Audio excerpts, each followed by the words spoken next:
हाल ही में अमेरिका भारत संबंधों में एक बड़ा अजीब यू टर्न देखने को मिला। चलिए समझते हैं ये पूरा मामला है क्या। एक भारत समर्थक नक्शा गायब हुआ और एक बड़ा ट्रेड डील बदल गया। ये दोनों बातें आपस में जुड़ी कैसे हैं?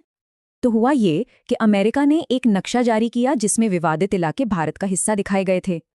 भारत में तो इसे लेकर काफी उत्साह था, पर कुछ ही दिनों बाद अमेरिका ने चुपके से वो पोस्ट ही डिलीट कर दी।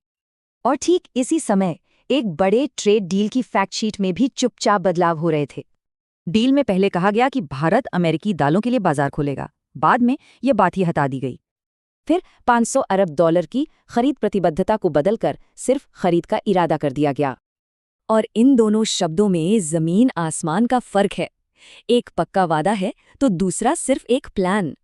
यही नहीं, अमेरिका ने डिजिटल सर्विस टैक्स हटाने का क्रेडिट भी लिया, जो भारत 2025 में ही खत्म कर चुका था। तो अब सवाल उठता है कि गायब हुए नक्शे और इस बदली हुई फैक्ट शीट का आपस में क्या लेना देना है।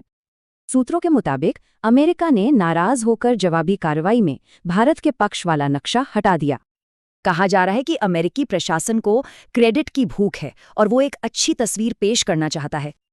और इस जीत की तलाश दूसरे मोर्चों पर मिली कथित नाकामियों की वजह से हो रही थी, जैसे रूस यूक्रेन युद्ध और ग्रीनलैंड डील में नाकामी। ऐसे में भारत के साथ एक बड़ी डील दिखाना जरूरी हो गया था। तो भारत के साथ डील को बढ़ा चढ़ाकर पेश करना एक जीत दिखाने की ही कोशिश थी। और जब भारत ने इन दावों पर सवाल उठाए तो अमेरिका ने कथित तौर पर नक्शा हटाकर अपना गुस्सा निकाला। ये पूरा मामला एक बड़ा सवाल खड़ा करता है। जब राजनीतिक क्रेडिट की जरूरत कूटनीति की सच्चाई से टकराती है तो क्या होता है?